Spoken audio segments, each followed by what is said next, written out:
Productivity की इस series में आपका स्वागत है। आज हम बात करेंगे हमारे फोकस के सबसे बड़े दुश्मन की, जी हाँ, डिजिटल डिस्ट्रैक्शंस। चलिए, सबसे पहले एक सवाल। क्या कभी ऐसा लगता है कि आपका फ़ोन ही आपके फोकस का मालिक बन गया है?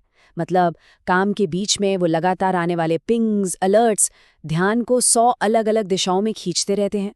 और अगर जवाब हाँ है, तो यकीन मानिए आप अकेले नहीं हैं। देखिए, हर बार जब कोई नोटिफिकेशन आपका ध्यान खींचता है ना, तो आप असल में एक छिपा हुआ टैक्स चुका रहे होते हैं। और ये टैक्स किसी और चीज़ पर नहीं, बल्कि आपकी सबसे कीमती चीज़, आपके अटेंशन पर लगता है। और हम इसे कहते हैं मोबाइल टैक्स।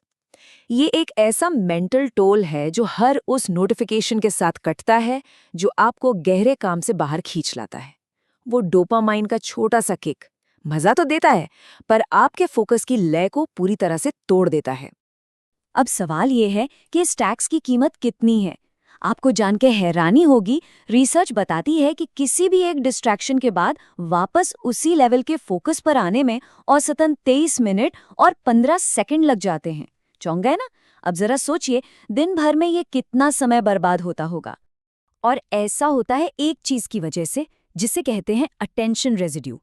मतलब आपके पिछले काम का भूत जो आपके अगले काम पर मंडराता रहता है। आपने नोटिफिकेशन देख तो लिया, पर आपके दिमाग का एक हिस्सा अभी भी उसी के बारे में सोच रहा है। और इसी वजह से जो जरूरी काम है, उस पर वापस पूरी तरह डूबना बहुत मुश्किल हो जाता है।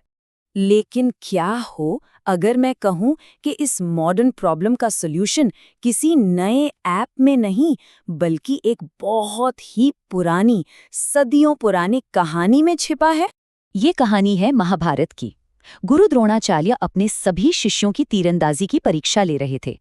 उन्होंने दूर एक पेड़ पर लकड़ी की एक चिड़िया रखी और सबसे कहा कि उसकी आंख पर निशाना साधना है। तो जब बाकियों ने कहा कि उन्हें पेड़, पत्ते, टहनियां सब कुछ दिख रहा है, तब अर्जुन ने एक बहुत ही दमदार जवाब दिया। उन्होंने कहा, मुझे सिर्फ चिड़िया की आंख दिखाई दे रही है। और दोस्तों, यही है असली लेजर शार्प फोकस का सार। तो अर्जुन की असली ताकत सिर्फ उनका निशाना नहीं थी, बल्कि उनका अनुशासन था। उन्होंने जानबूझकर हर एक डिस्ट्रैक्शन को नजरअंदाज किया। पेड़, पत्ते, आसमान, सब कुछ। उनके लिए ये सब सिर्फ शोर था। ठीक वैसे ही जैसे आज हमारे लिए वो अंतहीन ईमेल्स, ग्रुप चैट के पिंग्स और सोशल मीडिया के नोटिफिकेशंस हैं। तो अब सबसे जरूरी सवाल, हम अर्जुन जैसे इस जबरदस्त फोकस को अपनी रोज की जिंदगी में, अपने काम में कैसे ला सकते हैं? चलिए अब बात करते हैं एक बहुत ही सिंपल लेकिन पावरफुल टेक्निक की।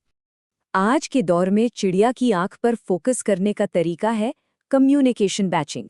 ये एक बहुत ही आसान 3 स्टेप की प्रोसेस है। स्टेप 1, अपने सारे गैर जरूरी नोटिफिकेशंस को म्यूट कर दीजिए, एक शांत जगह बनाइए। स्टेप 2, अपने मैसेज और ईमेल चेक करने के लिए दिन में कुछ खास टाइम स्लॉट तय कर लीजिए। और स्टेप 3, जब आप काम कर रहे हों तो बस एक ही काम पर ध्यान लगाइए, बिल्कुल अर्जुन की तरह, सिर्फ एक लक्ष्य। और जब आप ऐसा करेंगे ना, तो इसके फायदे सिर्फ ज्यादा काम पूरा करने तक सीमित नहीं रहेंगे। आपका घंटों का खोया हुआ फोकस टाइम वापस मिलेगा, काम का स्ट्रेस और मेंटल थकान कम होगी, और आपके काम की क्वालिटी वो भी बेहतर होगी। सबसे बड़ी बात, आपको लगेगा कि आपका दिन अब आपके कंट्रोल में है। तो ठीक है, हमने डिस्ट्रैक्शंस को तो काबू करना सीख लिया, ये एक बहुत बड़ी जीत है। लेकिन उन कामों का क्या जो कभी खत्म ही नहीं होते? एक और छिपी हुई ताकत है जो हमारे फोकस के बावजूद हमारी प्रोडक्टिविटी को नुकसान पहुंचा सकती है। तो हमारे अगले विश्लेषण में हम इसी पहेली को सुलझाएंगे। हम उन अधूरे कामों के पीछे की साइकोलॉजी को समझेंगे जो दिन खत्म होने के बाद भी हमारे दिमाग पर हावी रहते हैं। इसे ज़ाइगार्निक इफेक्ट कहते हैं, और इसे समझना ही दिमागी सुकून पाने की चाबी है। तो अपनी प्रोडक्टिविटी की यात्रा को जारी रखने के लिए हमारे साथ बने रहिए। देखने के लिए बहुत बहुत शुक्रिया। मिलते हैं अगले पड़ाव पर।